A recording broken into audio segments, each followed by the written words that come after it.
continuar en sintonía de Noti7. Ya surgen algunas dudas con relación al proceso de elección en los Estados Unidos. Ya Andrés Estrada, nuestro periodista especializado en temas internacionales, pues nos explicaba cómo funciona. Andrés, ahora quisiéramos saber cómo funciona el voto por correo y el voto adelantado, que sabemos que son dos cosas completamente diferentes, y también qué mensaje nos da.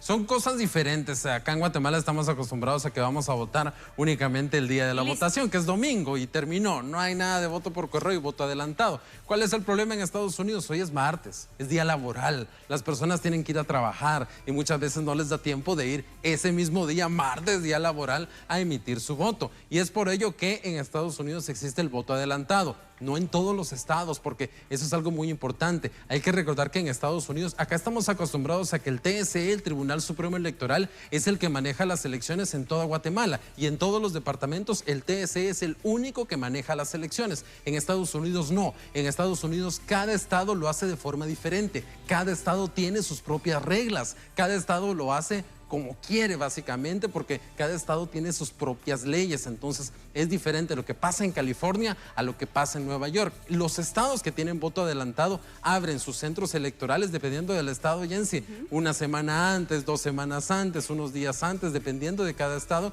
y yo puedo ir al centro de votación, pedir mi papeleta y emitir mi voto. Ahora, el voto por correo es otra de las particularidades de los Estados Unidos. Hay diferencias. Los estados que tienden a ser republicanos te mandan tu papeleta, porque estamos hablando no de correo electrónico, estamos hablando de correo físico que tengo que poner en un sobre y tengo que devolver. Los estados que tienden a ser republicanos te dan tu papeleta por correo si lo pedís. Si no lo pide uno, no le dan su voto por correo. Ahora, los estados que tienden a ser demócratas le mandan voto por correo a todos, le mandan papeleta a todos. Entonces yo en mi casa lleno mi voto y lo puedo devolver, ya sea por el correo postal como normalmente es, o ir a lugares que están designados con buzones. Hace unos días hubo una noticia de que habían quemado unos buzones, esos buzones donde puedo llegar yo y meter mi papeleta, y bueno, quemaron en ese caso esos buzones. ¿Y qué pasa con esos votos que probablemente estaban en esos buzones? ¿Las personas tienen la posibilidad de volver a votar o simplemente se pierde? La mayoría de estados tienen un... como cuando tú pides algo en alguna web y te lo mandan a tu casa, que dice, ya salió de tal lugar, llegó a tal lugar. Entonces se puede rastrear cómo va mi papeleta. Entonces la gente de esos estados, los políticos le decían a la gente que miraran dónde estaba su papeleta, y si miraban que su papeleta no llegaba al lugar, que llamaran, que hicieran las gestiones necesarias para ya sea votar por adelantado o hoy llegar a votar, porque esa papeleta nunca va a llegar. Y es que, Andrés, de hecho llama la atención, sabemos que aquí en Guatemala, pues ya lo habíamos comentado, es domingo las elecciones, pero los martes en Estados Unidos no es un día que se eligió al azar. No. De hecho tiene un contexto histórico, legal y podría decirse que hasta religioso. Sí, el contexto histórico es que hay que recordar que los Estados Unidos, mucho tiempo de historia, y en su momento lo que se quería hacer es buscar un día para hacer elecciones. Estamos hablando de Estados Unidos cuando era todavía agrario, ¿no? Cuando todavía estaban apenas llegando los colonos estadounidenses. Querían buscar un día que no afectara los días religiosos. El sábado es el día religioso para los judíos, domingo es el día donde los cristianos usualmente suelen ir a la iglesia. Entonces no querían usar ni sábado ni domingo. Ahora, ¿qué pasaba? Muchas personas tenían que viajar viajes muy largos para llegar al lugar de centro de votación. Entonces dijeron, hagámoslo martes, porque entonces termino mi jornada de trabajo el lunes, puedo viajar para emitir mi voto el martes, que no es un día como tan importante de toda la semana laboral, a decir, por ejemplo, el mismo lunes o el viernes. Entonces por eso decidieron hacerlo martes, y ya después legalmente y en sí, pues ya decidieron ponerlo en la Constitución, que las elecciones serán el martes después del primer lunes de cada noviembre. Entonces, siempre las elecciones en Estados Unidos serán un martes y un martes de noviembre. Muy interesante. Andrés, siguen surgiendo diversas dudas. Por ejemplo, ¿qué pasa si en dado caso se da un empate al momento de que ya, ¿qué se espera o cuál sería el siguiente paso? Puede pasar, es algo muy improbable que pase, pero puede pasar que los dos candidatos obtengan 269 votos. Donald Trump, 269 votos electorales. Kamala Harris, 269 votos electorales. En ese caso hay un procedimiento. La Constitución dice que el Congreso es el que elige al presidente y el Senado es el que elige al vicepresidente. Así quedarían entonces las cosas, bastante simple. El Congreso, el partido que tenga mayoría en el Congreso va a poner a su presidente, y en el Senado el que tenga mayoría en el Senado pone a su vicepresidente, y ahí se terminó todo. terminó todo. Nunca ha pasado, muy difícil que pase, pero tal vez en algún momento en la historia podría pasar. Uno no sabe qué pueda pasar. De hecho, Andrés, con relación precisamente a este tema también surge la duda de los resultados, porque normalmente aquí en Guatemala estamos esperando, estamos monitoreando el sistema del Tribunal Supremo Electoral, pero ¿cómo es el proceso para... sí. Pero ¿cómo es el proceso para dar a conocer los resultados allá en Estados Unidos? ¿Se tiene algo parecido al TREP o cómo funciona? Depende del estado, que es nuevamente lo complicado del sistema electoral estadounidense, que no hay una entidad que vigile las elecciones en todo Estados Unidos, sino que es cada estado el que maneja su forma de contar los votos. Hay estados que cuentan muy rápido, por ejemplo, a principios de los 2000 en Florida hubo un gran problema con la elección de George Bush hijo. Fue una gran polémica y por ese estado, por la forma en que contaban los votos, entonces ellos decidieron reformar sus leyes para contar los votos rápidos. Y Jensi, Florida es ahora uno de los estados que vota mucho más rápido sus votos. En cuestión de horas, terminan las urnas y en cuestión de horas ellos ya tienen resultados. ¿Por qué? Porque el problema de tener cosas como voto anticipado y voto por correo es que, por ejemplo, en el caso del voto por correo, hay estados que piden que el sobre tenga la firma de la persona que envió su papeleta y que la papeleta también tenga firma. Entonces imagínate, yo soy un trabajador, tengo el voto por correo, tengo que primero revisar que la firma del sobre sea igual a la firma del padrón electoral. Luego tengo que abrir el sobre, sacar la papeleta, revisar que la papeleta sea el mismo nombre que está en el sobre, el mismo nombre que está en el padrón. Luego revisar que la firma sea la misma firma que está en el sobre, la misma firma que está en el padrón. Luego extender la papeleta y ya puedo empezar a contarla. Hacer todo eso lleva tiempo. Florida desde hace 2 semanas está haciendo todo ese proceso con los millones de correos y de papeletas que tienen.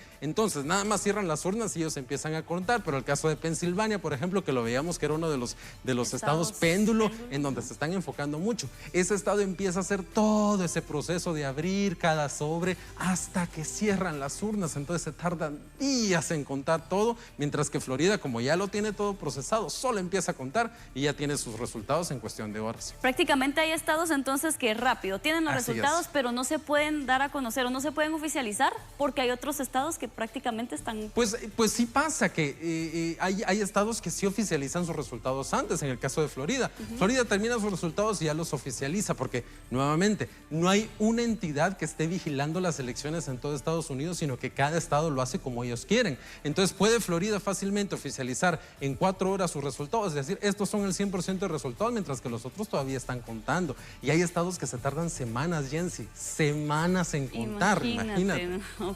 Bueno, también otro tema, Andrés, que ha dado de qué hablar en este contexto electoral de los Estados Unidos ha sido los comentarios que emitió un comediante durante un meeting de Donald Trump, principalmente sobre Puerto Rico, que prácticamente la llamó isla de basura. Sí. Comentarios despectivos. ¿Cómo impacta este tipo de acciones al proceso electoral? Sabemos que Puerto Rico pues no vota, pero ¿cómo se puede interpretar este tipo de situaciones en medio de todo el contexto político? Puerto Rico no vota, pero hay 2 millones de puertorriqueños viviendo en todos los Estados Unidos. Entonces el voto puertorriqueño es algo muy importante. Estos comentarios que hizo este comediante, que ojo, no fueron comentarios que hizo Donald Trump, fueron comentarios, una broma, como dice este comediante, sobre Puerto Rico, que era una isla de basura. Los demócratas creen que eso le puede dar ventaja en estas elecciones, Jensi. Hablábamos de Pensilvania. En Pensilvania, Hillary Clinton perdió por 10,000 votos ese estado. Trump lo ganó por 10,000 votos en 2016. En 2020, Joe Biden ganó ese estado por 80,000 votos. Y adivina cuántos puertorriqueños hay en Pensilvania, 400,000. Si una fracción de esos 400,000 puertorriqueños deciden votar por Kamala Harris por esos comentarios despectivos hechos en el evento de campaña de Trump, o simplemente deciden no salir a votar, me enojó lo que dijeron en ese evento de Trump, no salgo a votar y pensaba votar por Trump, eso puede marcar la diferencia. Los demócratas esperan que eso que está hablando, ese voto de los puertorriqueños se vaya hacia ellos o evite que muchos puertorriqueños vayan y salgan a votar por Donald Trump a raíz de esos comentarios despectivos, Jonsi. ¿Y consideras que en este caso estábamos hablando también de los puertorriqueños que podrían decir no, yo no salgo a votar por estos comentarios, no me convence la propuesta de Harris. ¿Podría pasar también en otros estados clave que existe ese abstencionismo, ya sea por este tipo de comentarios o porque simplemente no convencen las propuestas? Podría ser, especialmente como hablábamos en los estados de Nevada y Arizona, que son los estados que hay más latinos, pero la realidad es que el resto de latinos ya está acostumbrados a ese tipo de comentarios que se hacen sobre los migrantes de los republicanos. Entonces, muchos de ellos no realmente está haciendo mella. Por ejemplo, algunos dicen, bueno, yo soy mexicano, entonces no se refirió a mí, que eso pasa también con los migrantes. A ver, la realidad es que Donald Trump ha hecho una campaña muy fuerte en contra de los migrantes. Correcto. Una de sus grandes promesas es tener deportaciones masivas. Incluso Donald Trump y su gente que está a su alrededor han hablado de deportar hasta gente en universidad que tiene su visa para la universidad. Ellos han hablado de deportaciones masivas, han hablado de, claro, el muro y han hablado sobre los migrantes de forma muy despectiva. ¿Qué es lo que pasa? Las encuestas dicen que los latinos están votando por Donald Trump en mayor porcentaje que por Biden y que por Hillary Clinton.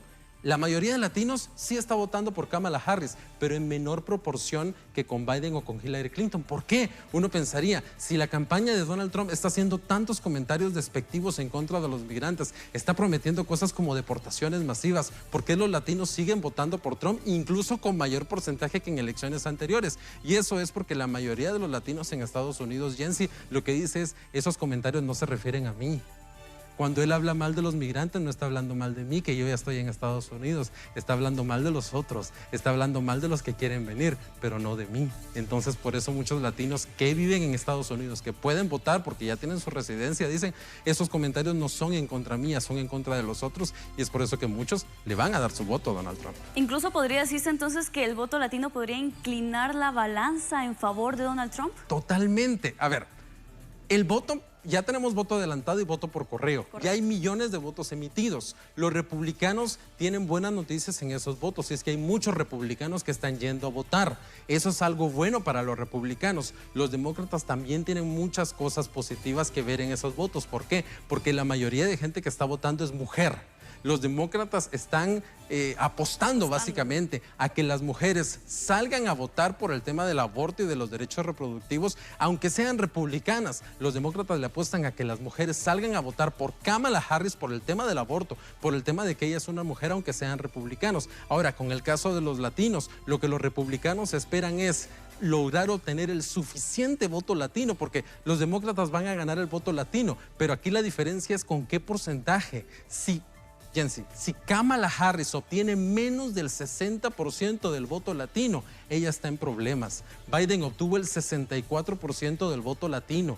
Kamala Harris necesita por lo menos el 60% del voto latino para ganar. Si ella obtiene menos de ese 60%, es muy probable que Donald Trump pueda ganar estas elecciones. Y las encuestas dicen que Kamala Harris está teniendo menos del 60% del voto latino. Eso es algo preocupante para los demócratas. Totalmente. Ellos esperan que el voto de las mujeres como que complemente. Compense esa pérdida de votos latinos. Esa pérdida de votos latinos sea compensada por las mujeres, pero habrá que ver, porque si no salen a votar y si muchas cosas pueden pasar. Andrés, y con relación siempre al voto latino, ¿cuáles son esos estados clave, siempre con relación al tema del voto de los latinos que podrían representar peligro para alguna de las dos candidaturas? La peculiaridad que tienen los Estados Unidos es que los latinos ya están por todos lados. Hay los estados donde más latinos hay. Depende de qué estado sea, porque por ejemplo en California hay muchos latinos y California es un estado que vota por los demócratas. Kamala Harris va a ganar California, Donald Trump no va a ganar California, eso ya lo sabemos, eso ya está dicho. Pero hay estados como Florida.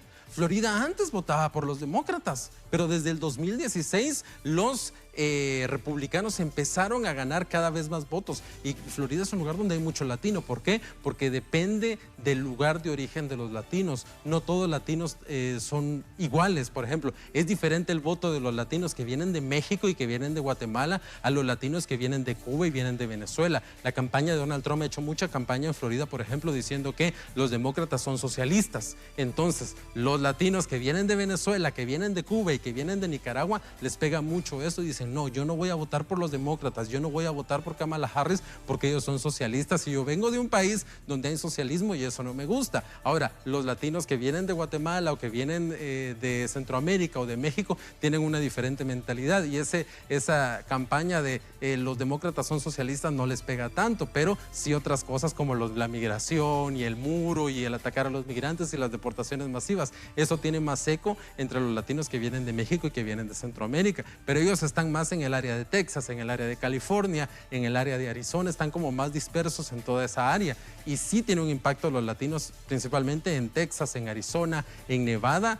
Lo que hay que ver es que los latinos son uno de los grupos que menos sale a votar. Entonces, si ellos salen a votar, van a hacer la diferencia, pero si no salen a votar, entonces le están dejando a los demás que voten, que elijan. ¿Por qué se da eso? ¿Por qué no son del grupo más representativo o de los que más saldrían a votar? ¿Ya es cultural el abstencionismo? ¿O cuáles podrían ser esas razones? Pues varias razones se tienen. Una cosa es la cuestión cultural. No se tiene, por ejemplo, muchos latinos lo que pasa es que tienen familiares que no... Ellos están legales en los Estados Unidos, pero tienen familiares que son ilegales, por ejemplo, entonces les da miedo ir a un centro de votación y hay mucho miedo. A veces con ir al centro de votación, hacerme conocer, emitir un voto por lo que pueda pasar. Entonces, son muchos factores, pero los demócratas en los últimos años han hecho ese impulso para que los latinos salgan realmente a votar y los demócratas considerando de que ese voto latino va a ir para ellos, pero los republicanos han logrado hacer muchos avances en ese voto latino y así que, como te decía, Kamala Harris necesita ese 60% del voto latino. Menos de eso está en problemas, más de eso puede respirar tranquila. Bueno, Andrés, muchísimas gracias por solventarnos nuestras dudas. Ha sido un gusto tenerte acá en el set de Noti7, así que este es el panorama, el análisis de estas elecciones en los Estados Unidos y, por supuesto, tenemos más información. Vamos con Axel Cardona al otro lado del estudio.